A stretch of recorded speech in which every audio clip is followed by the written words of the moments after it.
The hostess led me to a small table in the corner, tucked away behind a decorative screen that blocked my view of the main dining room. "Will anyone be joining you this evening?" she asked with professional politeness, though her eyes held a hint of pity that made my cheeks burn. "No," I said quietly, "just me." Through the gaps in the screen, I could see my family's table, the large round one in the center of the restaurant, the one they reserved every year for my father's birthday. 32 people gathered around white linen and crystal glasses, celebrating the man who had built our family's fortune from nothing. 32 people, and I wasn't among them. I had arrived exactly on time, wearing the burgundy dress I had bought specifically for tonight, my hair styled the way my mother always said looked most flattering. I had practiced my smile in the mirror, rehearsed casual conversation topics, prepared myself to be the gracious daughter who didn't make waves. But when I approached a hostess stand, my cousin Rebecca had intercepted me with an expression of manufactured sympathy. "Oh, Katherine, didn't anyone call you? We had to make some adjustments to the seating arrangement. You know how it is, space constraints and all. Space constraints." At a table that seated 32 people, at a restaurant my family had been coming to for 15 years, where they knew us by name and always accommodated our requests. I watched through the screen as my brother David raised his glass in a toast, his wife Sarah laughing at something my father said. My sister Jennifer was there with her husband and 3 children, the grandchildren my parents doted on endlessly. Even my cousin Marcus had made the cut, despite the fact that he'd been arrested for embezzlement just 6 months ago. But not me. Not the daughter who had graduated summa cum laude from Harvard Business School. Not the daughter who had built her own successful consulting firm from scratch. Not the daughter who had simply made the mistake of falling in love with someone my parents deemed unsuitable. The waiter approached my isolated table with the kind of careful politeness reserved for awkward situations. "Can I start you with something to drink?" "Wine," I said, not caring what kind. "Something strong." As he walked away, I pulled out my phone and scrolled through the family group chat I hadn't been removed from yet. Photos from earlier in the evening, my mother getting ready, my siblings arriving at the restaurant, group shots of everyone looking festive and happy. The caption on the latest photo read, "3 generations celebrating Dad's 70th. So grateful for family." 3 generations. As if I had never existed. I had known this was coming, of course. Ever since I had introduced Marcus, not my cousin, to the family 6 months ago, the temperature had been dropping steadily. Phone calls became shorter, invitations became scarcer, and family events suddenly seemed to happen without my knowledge. Marcus was everything my parents had taught me to avoid. An artist, a dreamer, someone who measured success in passion rather than profit. He painted murals in community centers, taught art classes to underprivileged children, and had never owned a suit that cost more than $200. He was also the kindest, most genuine person I had ever met, someone who saw beauty in everything and everyone, including me. But to my family, he was a threat to the carefully constructed image they had built over decades. The Blackwood name meant something in this city: old money, respectability, connections that opened doors and sealed deals. Marcus, with his paint-stained fingers and second-hand clothes, didn't fit the narrative they had written for my life. The wine arrived, and I took a generous sip, feeling the warmth spread through my chest. At the main table, my father was standing now, preparing to give his traditional birthday speech. I could hear fragments of his voice carrying across the restaurant. Grateful for family, blessed with success, proud of the legacy we've built together. Legacy. As if I hadn't contributed to that legacy, hadn't worked 60-hour weeks at the family investment firm before starting my own company, hadn't brought in millions of dollars in new business through my connections and expertise. My phone buzzed with a text from Marcus. "How's dinner going? Missing you." I stared at the message, feeling tears prick at my eyes. Marcus was at his studio tonight, working on a commission for a children's hospital. He had offered to come with me, to face my family's disapproval together, but I had insisted on going alone. I had still believed, foolishly, that they would choose love over image, that blood would prove thicker than their precious reputation. Fine. I typed back, then deleted it. Complicated. I tried, then deleted that too. Finally, I settled on, "We'll call you later. Love you."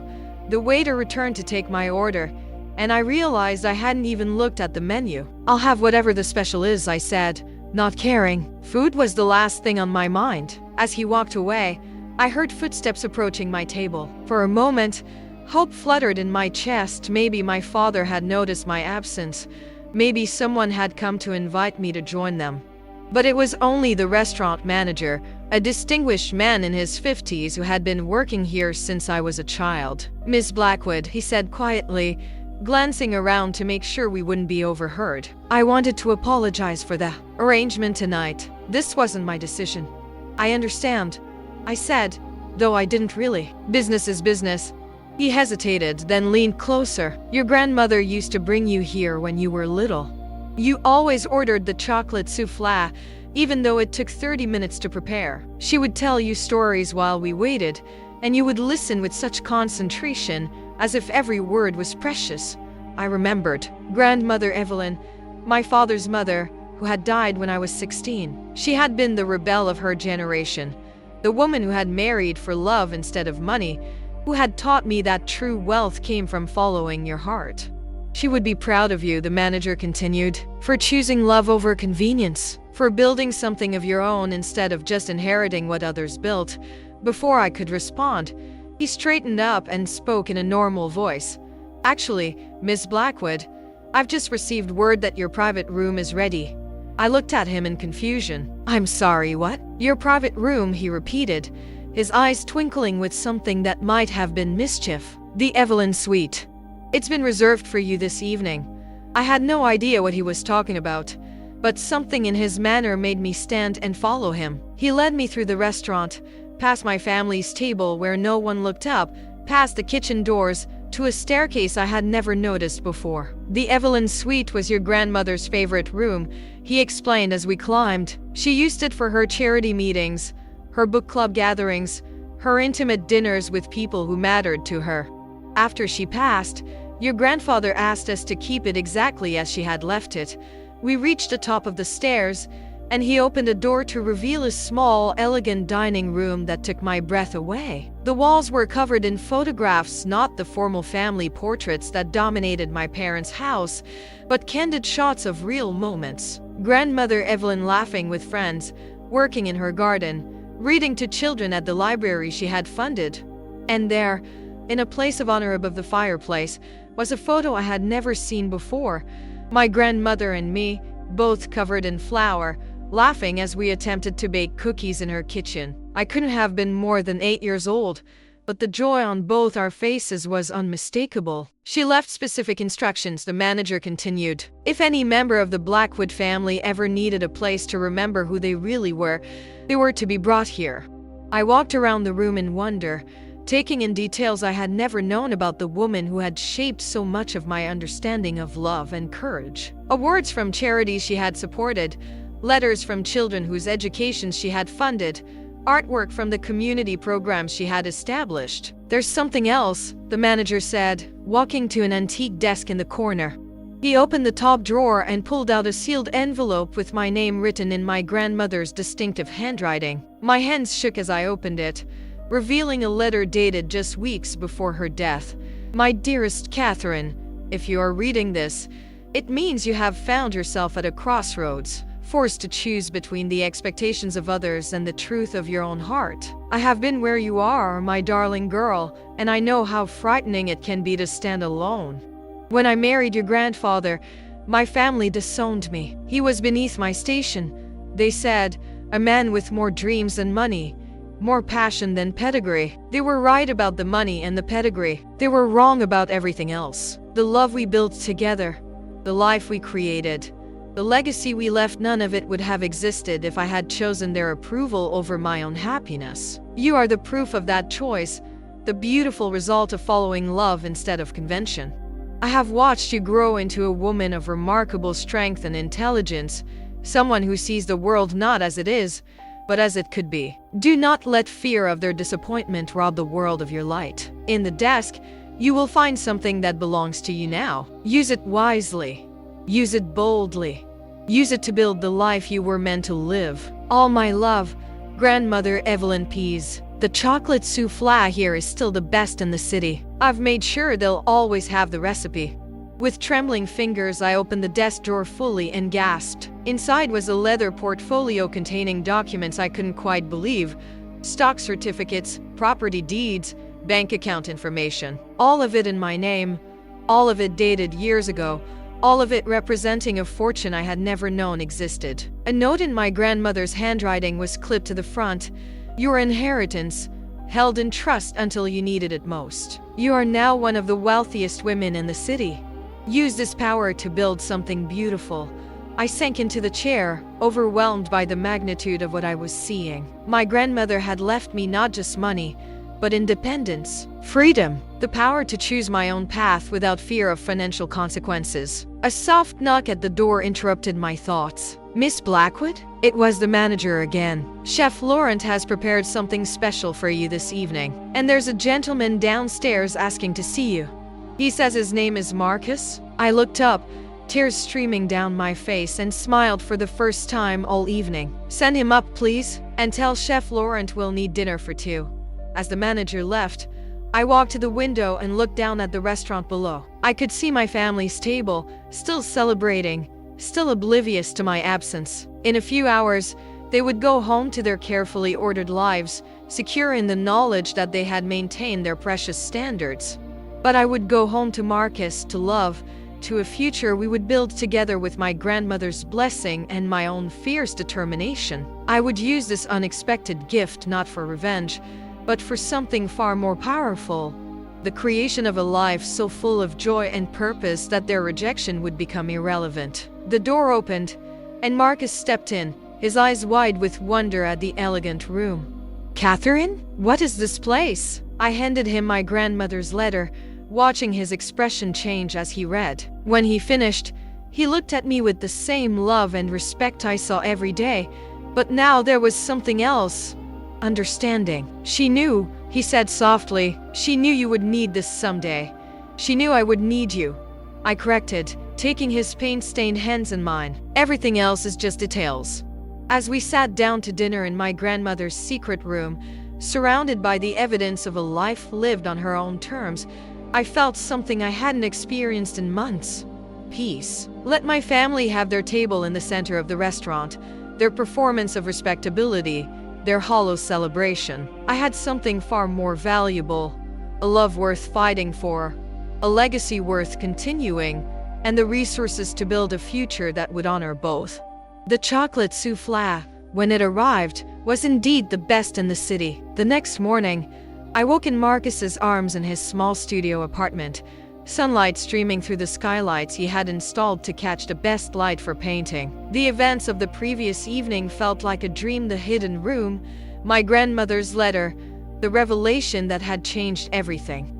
But the leather portfolio on his kitchen table was real enough, proof that my life had shifted fundamentally in the space of a single dinner. Marcus was already awake, propped up on one elbow, studying my face with the same intensity he brought to his art. You're different, he said softly. There's something in your eyes that wasn't there yesterday. I feel different. I stretched, feeling muscles relax that had been tense for months. I feel free. Over coffee and the croissants Marcus had walked 6 blocks to buy from his favorite French bakery, we spread out the documents my grandmother had left me. The scope of her foresight was breathtaking. Real estate holdings across 3 states, stock portfolios that had grown substantially over the years, and most surprisingly, a foundation she had established in my name, waiting to be activated. The Evelyn Katherine Foundation, Marcus read from the incorporation papers. Dedicated to supporting artists and creative programs in underserved communities.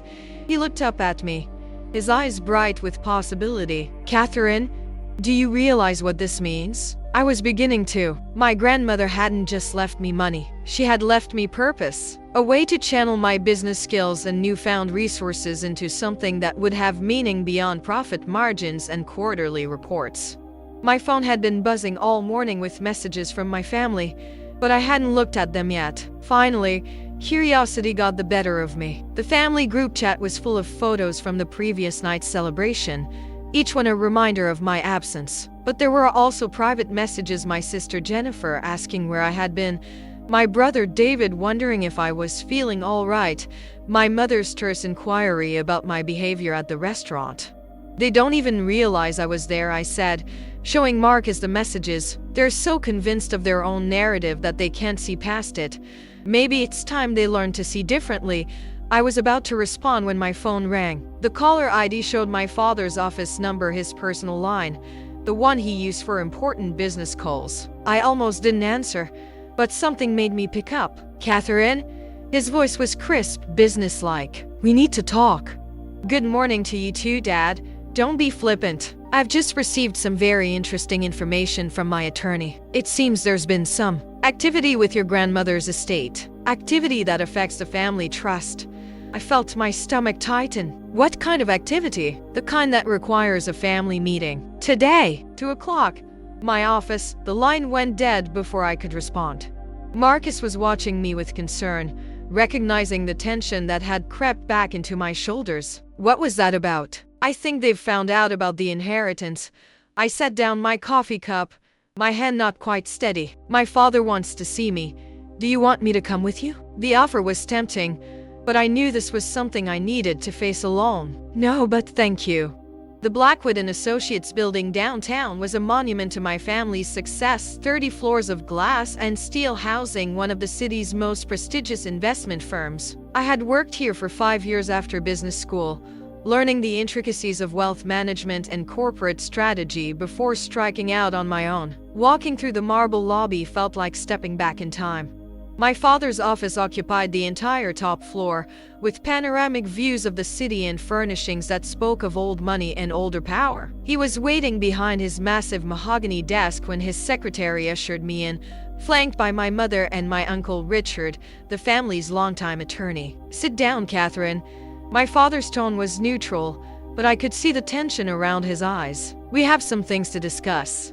I took the chair across from his desk, the same chair where I had sat as a child when called to account for some misbehavior. The power dynamic was intentional, designed to make me feel small and subordinate. But something had changed overnight. I was no longer the daughter seeking approval. I was an equal, whether they recognized it or not. Richard has informed us about your grandmother's arrangements. My mother began, her voice tight with disapproval. We had no idea she had set aside such substantial assets outside the family trust.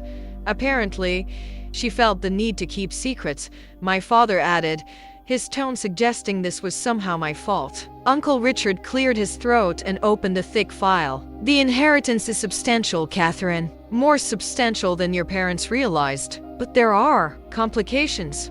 What kind of complications? Your grandmother's will include certain provisions that could affect the family business. Specifically, her stock holdings in Blackwood and Associates holdings that we thought had been transferred to the family trust years ago.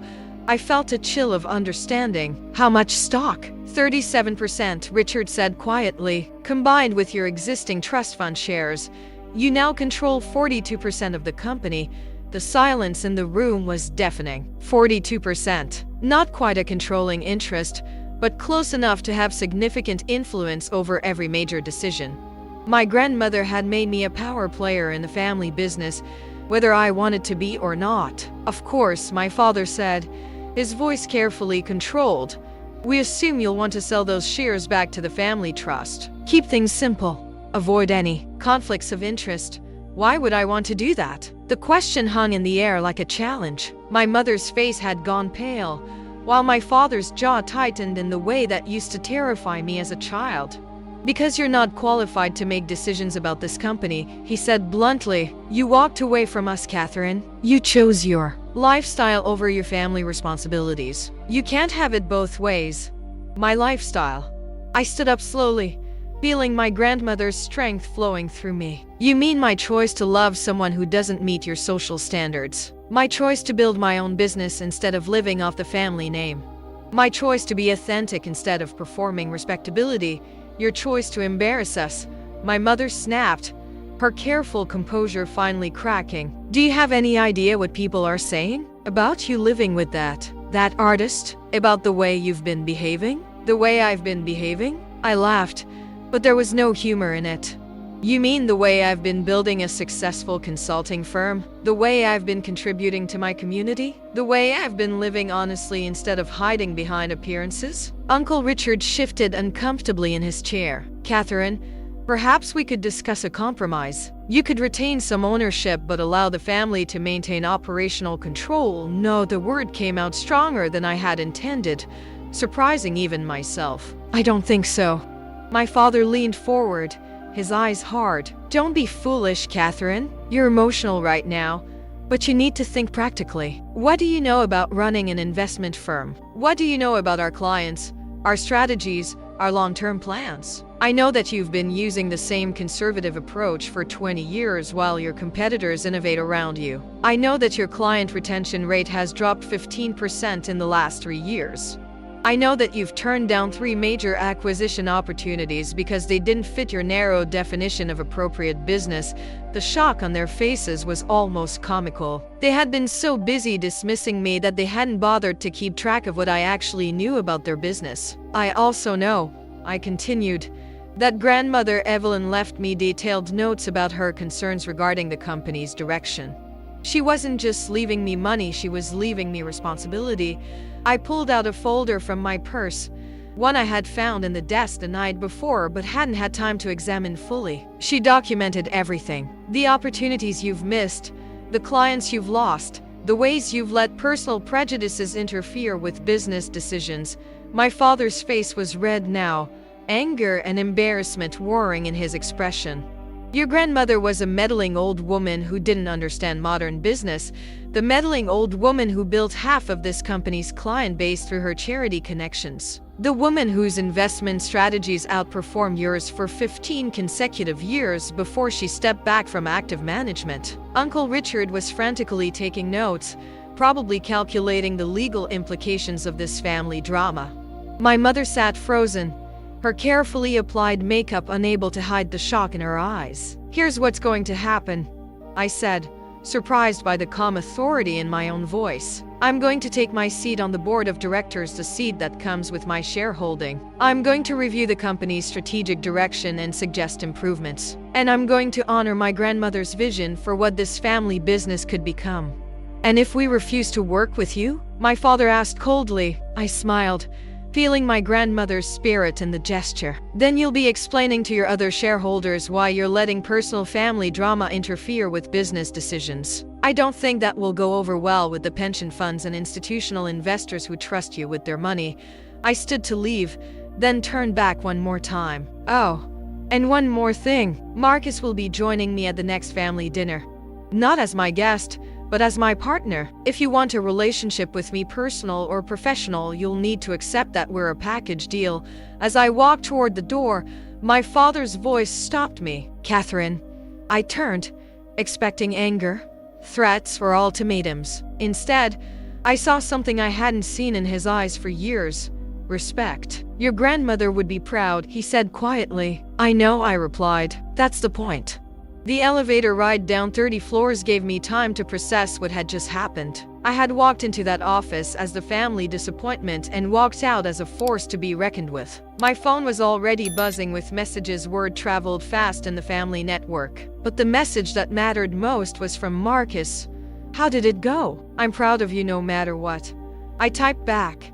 It went perfectly. Come celebrate with me. We have a foundation to plan.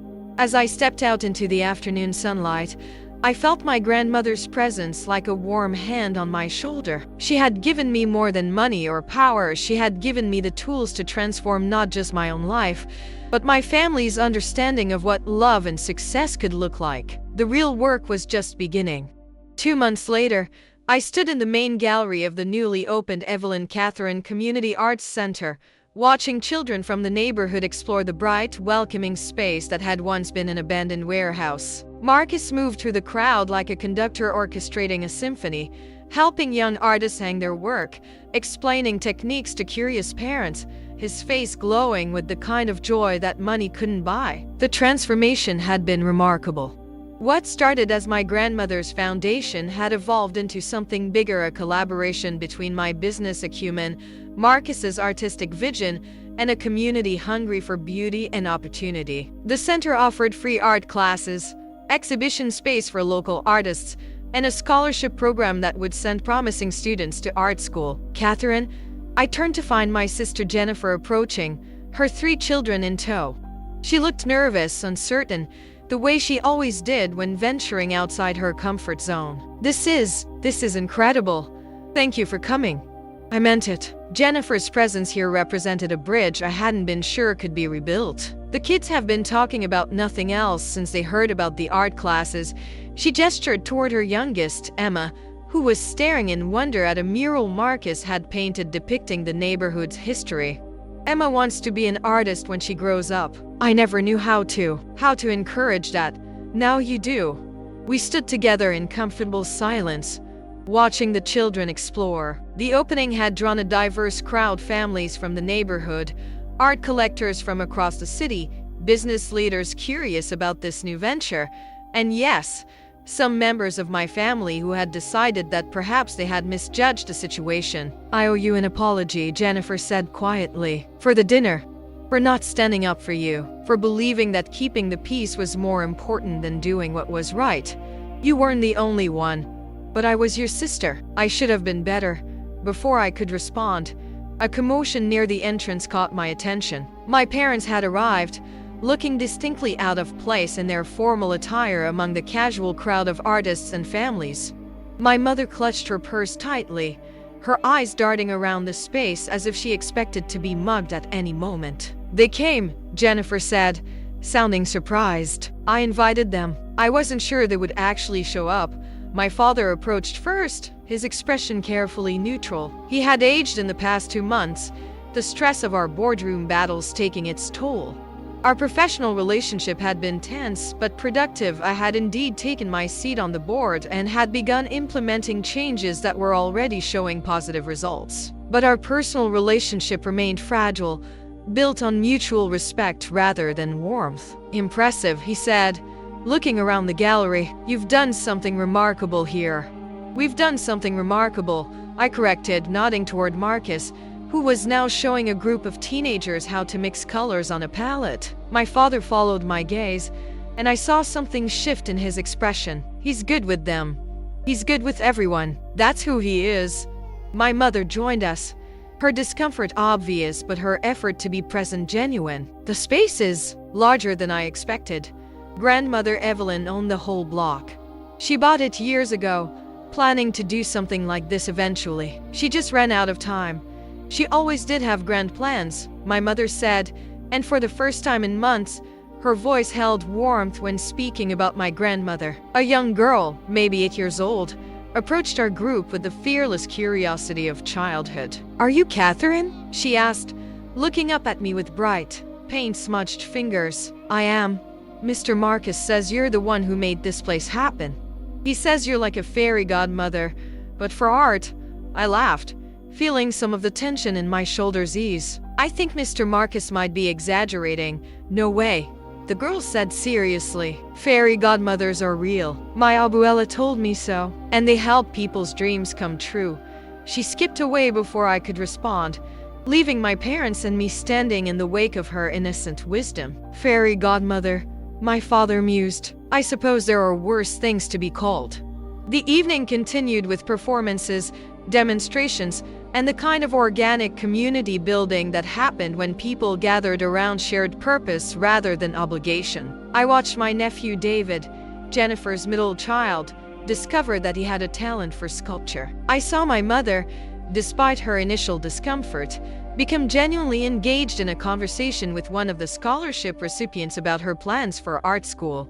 But the moment that mattered most came near the end of the evening. Marcus was cleaning brushes in the back studio when my father approached him. I couldn't hear their conversation from across the room, but I could see their body language tentative at first, then gradually more relaxed. When Marcus laughed at something my father said, I felt a knot in my chest that I hadn't even realized was there begin to loosen. They're talking, Jennifer observed, appearing beside me. They're talking. Dad looks different, less rigid, She was right. My father's usual corporate posture had softened, and he was listening to Marcus with the kind of attention he usually reserved for major clients or board meetings. Later, as the crowd began to thin, my parents approached Marcus and me together. My mother spoke first, her voice careful but sincere. "Marcus, I owe you an apology. I made assumptions about you based on prejudices I didn't even realize I had. This place, what you've created here with Katherine, it's beautiful. It matters." Marcus, gracious as always, simply nodded. "Thank you, Mrs. Blackwood. That means a lot."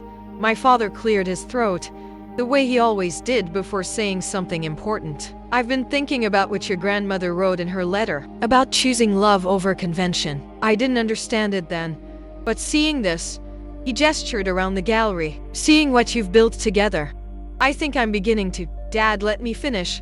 He held up a hand. "I've spent my whole life building something I thought would last, something that would matter. But what you have created, this will change lives. This will outlast any investment portfolio or corporate acquisition." He paused, looking directly at Marcus. "I'd like to learn more about what you do, about how art can make a difference. If you're willing to teach an old dog some new tricks." Marcus smiled, the genuine smile that had first made me fall in love with him. "I'd be honored, Mr. Blackwood." As my parents prepared to leave, my mother surprised me by pulling me into a hug. "I'm proud of you," she whispered. "Your grandmother would be proud too." After they left, Marcus and I walked through the empty gallery, turning off lights and securing the building. The walls were covered with artwork from the community, paintings, photographs, sculptures that told the stories of people who had rarely seen their experiences reflected in traditional galleries. "How does it feel?" Marcus asked, wrapping his arms around me from behind as we stood looking at the centerpiece of the exhibition, a collaborative mural that dozens of community members had worked on together. "It feels like coming home," I said, "like finding the family I was meant to have." "You didn't lose your family, Katherine. You just expanded their definition of what family could be." He was right. The Blackwoods would always be complicated, would always struggle with change, would always default to appearances over authenticity. But they were learning slowly that love came in many forms, that success could be measured in more than dollars, that sometimes the most important legacy was the one that couldn't be quantified in a will. My phone buzzed with a text from my grandmother's old friend, Mrs. Chen, Robert's mother, who had become an unexpected ally in recent months. "Evelyn would be dancing with joy tonight. You've honored her memory beautifully." I thought about my grandmother, about the courage it must have taken for her to marry for love in an era when such choices carried even higher social costs, about the foresight that led her to create a safety net for a granddaughter she knew might face similar choices, about the faith she had shown in leaving me not just money, but responsibility. "Thank you, grandmother," I whispered to the empty gallery. As Marcus and I locked up and walked to his car, I felt the weight of possibilities settling around me like a comfortable shawl. Tomorrow, there would be more children discovering their artistic voices, more families finding community, more proof that love in all its forms was the most powerful force for change in the world. The family dinner table might have been too small for me, but the world, it turned out, was exactly the right size. 6 months after the Arts Center opening, I received a phone call that changed everything again. I was in my new office, a bright, airy space above the gallery where I now split my time between running the foundation and my consulting business, when my assistant buzzed me. "Katherine, there's a woman online too who says she's calling about your grandmother's estate. She sounds urgent." The woman introduced herself as Margaret Sinclair, an attorney from Boston. Her voice was professional but carried an undercurrent of excitement that made me sit up straighter. "Miss Blackwood, I represent the estate of Eleanor Whitmore. She passed away last month at the age of 96. In going through her papers, we discovered some documents that I believe belong to you, Eleanor Whitmore." The name meant nothing to me, but something in the lawyer's tone suggested it should. "I'm sorry, but I don't understand. I've never heard of Eleanor Whitmore. She was your grandmother's roommate at Radcliffe College. They remained close friends for over 70 years, though Mrs. Whitmore lived quite privately in her later years. She left specific instructions that if anything happened to her, I was to contact you immediately." My heart began to race. Another secret from my grandmother's past? Another surprise inheritance? What kind of documents? Letters, Miss Blackwood. Hundreds of them. Letters between your grandmother and Mrs. Whitmore spanning 7 decades. And a package that Mrs. Whitmore was instructed to give you only after both she and your grandmother had passed away. 2 days later, I sat in Margaret Sinclair's Boston office, staring at a collection of boxes that contained a correspondence I never knew existed. The letters were organized chronologically, starting with excited missives between college friends and evolving into the deep, philosophical exchanges of two women navigating life, love, marriage, and loss together. Your grandmother wrote to Eleanor about everything, Margaret explained. Her courtship with your grandfather, her struggles with your father's expectations, her concerns about the family business, and especially her hopes for you. She handed me a letter dated just 3 years ago, my grandmother's handwriting shakier but still recognizable. Dearest Eleanor, Katherine is struggling, and I fear I may not live to see her find her way. She's trapped in a marriage that's slowly killing her spirit, but she's too proud or too scared to ask for help. I've been setting things aside for her money, yes, but more importantly, opportunities. I want her to know that choosing love over convention isn't just possible, it's necessary. I think about us at 22, so certain we knew what life would bring, so naive about the courage it would take to live authentically. You chose your art over marriage to that dreadful Pemberton boy, and look what you created, a life of beauty and purpose that touched thousands of people. I chose love over my family's expectations when I married James, and despite all the challenges, it was the best decision I ever made. Katherine will face her own crossroads soon. When she does, I want her to know she's not alone, that there's a long line of women in our family who chose courage over comfort, who built something meaningful from the ashes of other people's expectations. Keep the package safe, my dear friend. When the time comes, she'll need to know the whole story. All my love, Evelyn. I looked up at Margaret, my eyes blurring with tears. What package? She reached into her desk and pulled out a manila envelope, thick with contents and sealed with red wax that bore my grandmother's monogram. She left this with Eleanor 50 years ago, with instructions that it should only be opened by you, and only after both of them were gone. My hands trembled as I broke the seal. Inside were photographs I had never seen my grandmother as a young woman, but not the formal portraits that hung in my parents' house. These were candid shots. My grandmother painting at an easel. My grandmother at what looked like a protest march. My grandmother laughing with a group of women I didn't recognize. But it was the documents underneath that made me gasp. Birth certificates, marriage licenses, death certificates, a paper trail that told a story I never knew existed. She had another daughter, I whispered, staring at a birth certificate dated 1952. Before my father was born. Margaret nodded gravely. Eleanor told me the story before she passed. Your grandmother was 17 when she got pregnant. The father was a young artist, someone her family deemed completely unsuitable. They forced her to give the baby up for adoption and sent her away to recover from the scandal. I felt the room spinning around me. My grandmother, the woman I had idolized for her courage and authenticity, had been forced to give up a child, had lived with that secret for over 70 years. The baby was adopted by a family named Morrison, Margaret continued. They lived in California. Your grandmother never stopped looking for her, never stopped hoping they would find each other again. Morrison. My married name. The name I had kept even after my divorce because it felt more like me than Blackwood ever had. Margaret, I said slowly. What was the baby's name? She consulted the papers. The adoptive family named her Katherine Morrison. She would be 71 now. Katherine Morrison, my former mother-in-law, the woman who had shown me more maternal love in 5 years of marriage than my own mother had in 30. The woman who had supported me through my divorce, who had continued to treat me as family even after her son and I separated, who had always said I reminded her of someone but could never place who. Oh my God. I breathed. I know her. I know where she is. The drive from Boston to Katherine's small cottage in Vermont felt like the longest 4 hours of my life. I had called ahead, asking if I could visit, saying I had something important to discuss. Her warm voice over the phone, so familiar and comforting, had agreed immediately. Of course, dear. You know you're always welcome here. Katherine Morrison lived in a picture-perfect cottage surrounded by gardens she tended with the same care my grandmother had shown hers. She met me at the door with the same bright smile that had welcomed me into her family years ago, but I could see curiosity in her eyes. You sounded so serious on the phone, she said, leading me to her cozy living room. Is everything all right? I sat across from her, this woman who had been more of a mother to me than my own, and tried to find words for what I had discovered.